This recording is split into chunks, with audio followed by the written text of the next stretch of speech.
Brett Allan here with the Brett Allan Show. And today we are beginning or continuing our run with guest from Cobra Kai season 6, part 1. We've, of course, started out with the bad boy himself, Mike Barnes.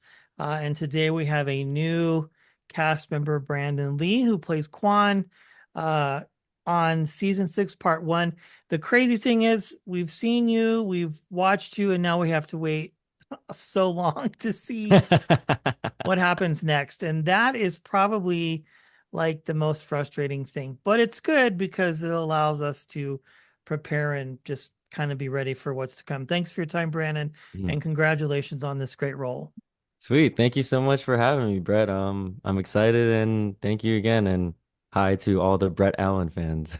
Yeah, thank you so much. Well, let's just start out with how does it feel to have become part of this world? It's such a time where it's really a global phenomenon. This show started on YouTube Red, Yep. and now it's just literally global. Yeah. I I really there's not even words to really describe this. It still feels like I'm in some dream simulation or something. I'm waiting for someone to wake me up out of it. But I've been a fan of Cobra Kai since season 1. I've been a fan of the Karate Kid movie since I was like a kid. I'm a lifelong martial artist, so Karate Kid was like one of the most inspirational films for me growing up. So to even be a small part of this franchise, and I'm so glad I got, in the final season. Like this was the only shot to get into this, so it's super, super surreal, and like the Cobra Kai fans have been so incredibly welcoming, and there's been so much love, and I'm so happy that everyone's enjoying it so far from what it seems like. And yeah, I'm just overwhelmingly grateful. Yeah. So take us back to that first day you're filming and you're sharing the scenes and the set with some iconic pop culture people. How does that feel Yeah. to you as an actor? I mean, you're no stranger to film and television, martial arts. Shang-Chi, of course, is a big for you, but Mhm. to come onto a set and to work with Martin Cove, I mean, just to be in this Cobra Kai world uh, is just, I would imagine, overwhelming in some ways because it's just such a big thing. Yes, 1000%. Like I didn't have too much time in between after I found out I booked the role, and then by the time we were on set, it was probably like only a week. And I remember seeing Ralph Macchio on this call sheet that he was directing the episode, and I was like, "Oh my goodness!" Like I had to keep looking at it over and over again. I was like, "Is this an error? Is this an error?" But it definitely wasn't, and he was one of the first people we met on set. And, I don't get starstruck too much by many people, but he was definitely like someone that I was like, oh my goodness. Like I couldn't stop staring at him. But I mean, honestly, he's so welcoming and such a warm and humble human being that he never makes you feel like that he is the legend that he is. He makes you just feel like you're another one of his buddies on set, and we just happen to be working with each other. And he just happens to be the Karate Kid. Um, so it was like very nerve-wracking going in, but honestly, the moment we started shooting, it's like with his guidance and with Martin Cove's guidance and all the producers and crew there and Alicia Hannikin, like it just felt like another fun day on set. But yeah, no, going into it for sure, the nerves were very real. This is like my first acting role on like a professional set. I've done short films and stuff in the past. But this has been like the first like, you know, hit show and it's literally like the biggest show in the world right now as we're recording this. It's number one on Netflix right now. So it's yeah, it's a lot, but I'm so grateful. And yeah, those guys are veterans and legends for a reason, and I saw it firsthand. And it was just a master class to see them just even be around them. Yeah, it was awesome. Yes, well, you play Quan, and you are now part of this new lineage, I guess you could call it, a Cobra Hmm. Kai type hybrid. Now, the bad guy, I'm wearing Johnny Lawrence red. I'm telling you that that theme is so woven well throughout. I mean, there's just so many things. Hmm. Um, but now you come in and you get to play this character who is perceived to be a villain. Maybe he's misunderstood. We're learning about this character. Hmm. Like, what is your first mindset when you get cast, you know who you're playing? Do you get a lot of information about the character, or does it take you a little while before you start to learn who he's going to be? Or I don't want to spoil anything necessarily, but the episodes Yeah. are out to watch now. So, Yeah, I mean, they the big three, the creators, John, Josh, and Hayden, they had they all obviously like they are very good at what they do, which is why we're 6 seasons in the show now, and they've introduced so many new and amazing characters. So they had a good idea of what they wanted. I remember during the callback audition, which was like the second round, and I met them on Zoom. They were a little bit worried because they saw my slate and they thought I was too nice of a guy. And they were like, but slate is when you like introduce yourself when you're not right, in right. character, you know? And because I think because they saw that first and then my scene, they were like, he might be too nice, man. He's got to be like super mean. So they told me in the callback audition, like, hey, think like Karate Kid 2 Chosen. Like, we want you to have that kind of like energy. And I wanted to make sure I didn't copy Yuji's amazing performance. But I just remember from watching him as a kid, he just had this like super cocky energy, and I just tried to channel my own version of that.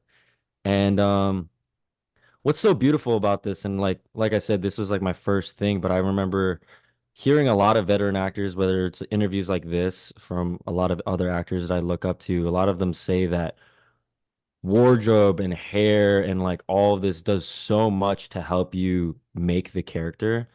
And I have to give a big shout out to Kevin, our amazing hairstylist, and he kind of made something like iconic. And I think it kind of once I saw myself in the mirror and he did his Kevin magic and put a whole bottle of hairspray in my hair, pretty much like I just felt different, you know. And I think this is the first time where like what I was saying before about what actors say is like how much that helps. This was the first time I really experienced that, and it kind of just what I think was so beautiful about what we do as filmmakers is it's so collaborative and it's really spontaneous and like it just it sounds so cheesy, but it kind of like just came out of me because of all of that collaboration and with everyone's guidance. But no, like I think the writers wrote the character so well, and after seeing the hair, I see, oh, this character is really bold, you know? So it really kind of allowed me to do whatever I want. It gave me so much freedom, because the writers do such a good job of writing this character that no matter what, he comes off as this absolute D-bag, you know? So however I want to deliver it, as long as I commit, it really comes off a certain way like that, you know? So uh I think it was just one of those things that was just so much fun, that kind of happened in the moment. Obviously, I prepared as much as I could, but like there's nothing like that spontaneous magic when you're bouncing off each other, all different departments, you know? Yeah. Yeah, I mean, I've heard that before where, like, once you get into costume and start doing all these things, that really starts to bring your character to life. I mean, you Hmm. have a job to memorize lines, obviously, but outside of that, like, it's important to have all those other elements. And again, Hmm. you're working with Martin and you're working with all these other people who established this franchise. The other thing I think that's cool, I mean, it's written by fans. I mean, Yeah. when this Yeah. whole thing started, I remember like in 17, 16, 17, it was a YouTube series. I was on board then Hmm. when it was on YouTube Red. And then, of course, going to Netflix has just given it that boost that it Yeah. needs to reach a much broader audience of all different age groups. Like I'm about to turn 50, so I grew up watching these films. Hmm. Um, and to see all of these iconic characters, most of which have all returned except maybe a couple. I think we're holding out for Hilary Swank. Everybody wants to see if she's going to come back or not. But I think outside of that, we've had pretty much all the villains and other important characters come back. So now Hmm. all 5 episodes are out. What do friends and family think, Brandon, of this to see you uh, be a part of such an iconic franchise?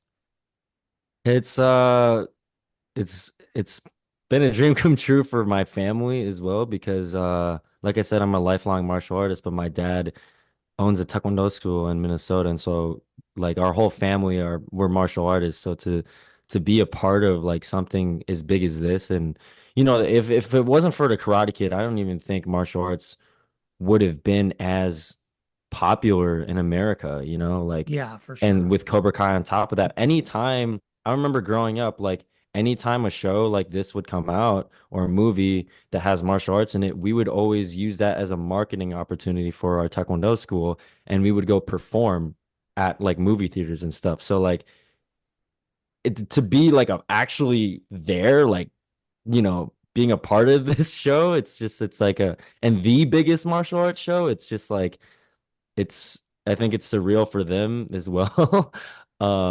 And I'm super grateful though because I think all these people around me that I love are the ones that keep me grounded through this. And I think that was like the biggest thing that I learned from observing a lot of the main cast, especially the ones that are around my age. Because I met them all and I was like, why are you guys so cool? Like, you guys, like, you guys shouldn't be this cool. Like, I literally told them, like, aren't you guys supposed to be mean? Like, the saying is never to meet your heroes, And I kind of asked them all, like, what keeps you grounded as a person? Like, how are you still such a good person throughout all this fame? And it gets to a lot of people's heads. It's really hard to get through that, and most of them said it's their friends and family that keep them grounded and keep them who they are. So, yeah, I just that was kind of a ramble, but I guess I'm just It's fair, extremely yeah. grateful through this that I have, that circle around me to keep me grounded. Yeah. So who is Quan? Let us in on your sketch, your thumbnail sketch of this character, because obviously the idea is he's portrayed as a villainous type character, but oftentimes that's the obvious answer to it. But Yeah. we've learned a little bit about him and hopefully we'll learn more. Like, who is he? Yeah. Like, who is he to you? And what makes him so special to play this character for yourself? Yeah.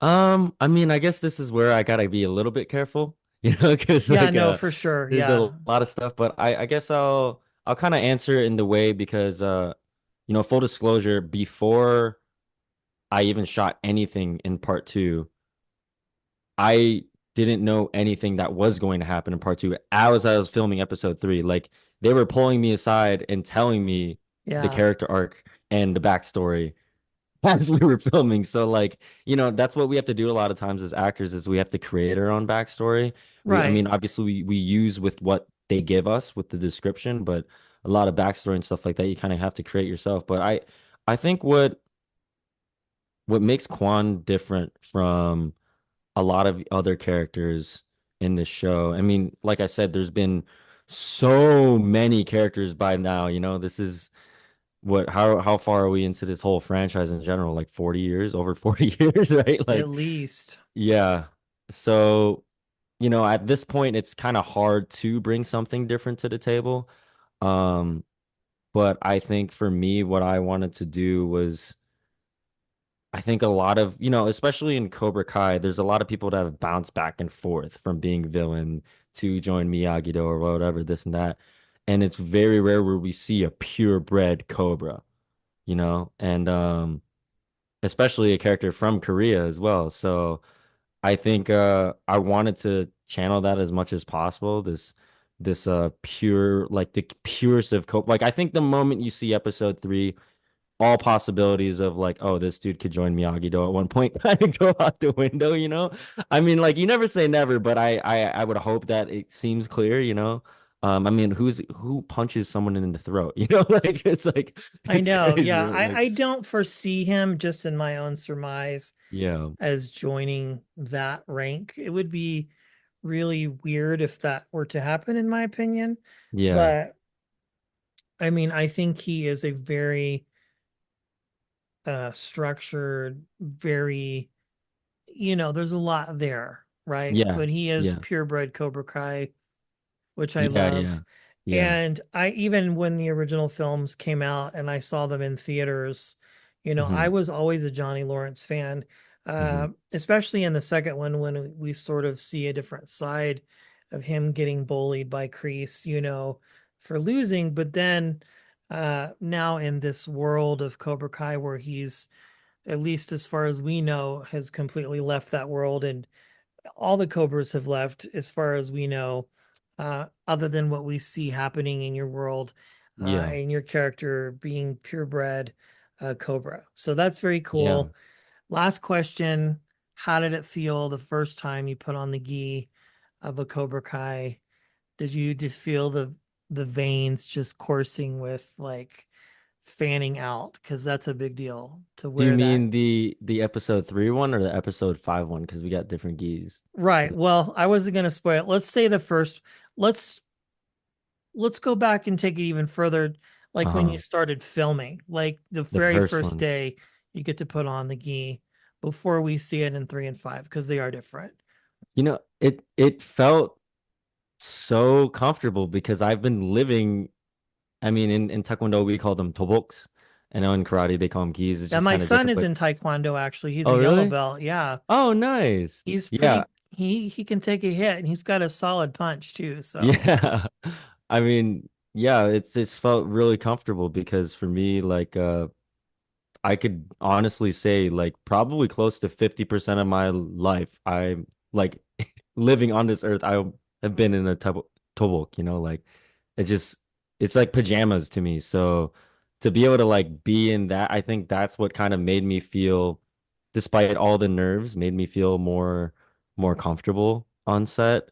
Um, but no, definitely like definitely just yeah. It's like what you said, like it's just it's a feeling you can't really describe, but it was just like an overwhelming goosebumps, just like feeling Cobra in my veins, like yeah. Um yeah, yeah, it was I great. love it. I remember the first day my son started Taekwondo, Master Uh-huh. Tran, as instructor's like, okay, we're here, because it's a very good discipline for him to learn. It's helped him in a million ways. But one Hmm. of the things she said is, this is not Cobra Kai. This is not, the Karate Kid. Hmm. Although he did take a pretty hard hit to the face the other day. Somebody wasn't paying attention. Oh So no. yeah, it cracked his lip open pretty solid, but he loves it. Well, congratulations. This is Thank very you. cool. I'm excited. These are great episodes for you. And again, it's a bummer we have to wait till next year, but I think I get it. I mean, you've got 10 more episodes plus a movie, which is in a different world and timeline, but I Mhm. think next year will be the year of Cobra Kai for sure. But congratulations on your success Thank and you. all the other things that you've done. And I hope this has been a fun ride for you. I know you've been doing a lot of interviews, so hopefully Hmm. you get a little bit of time to enjoy it and, Hmm. like, just take it all in, because this is big. Hmm. Well, thank you so much, Brett. It was I had so much fun being on here, and it's great talking to you. And thank you again for all of your kind words. I'm glad that you and um all the other amazing Cobra Kai fans have been enjoying it so far. I feel the pain as well that we have to wait until November for the next five, but I think that's what Cobra Kai does so well and Netflix does so well is like they this is the last one. If we just if imagine like if they dropped all 15 right now, like we would just all be We we'd be would be riding a high depressed. for like a week or two and then no, it's over, At least we can kind of like digest everything more and hype it up and we can rewatch all the other five seasons in the meantime until November. So no, but I definitely feel your pain and everyone else's pain too, because I'm dying to see it as well. So We would just yeah. go back to binging episodes of Dexter, I guess. Yeah, Uh, right. Yeah. well, Yeah, definitely. congratulations, Brandon, and thanks for your time. Cobra Kai season 6, part 1 is now on Netflix, starring our guest Brandon. Quan, such a fun character. Excited to see what happens next. And thanks for your time. I appreciate it, my friend. Thank you so much, Brett. Absolutely.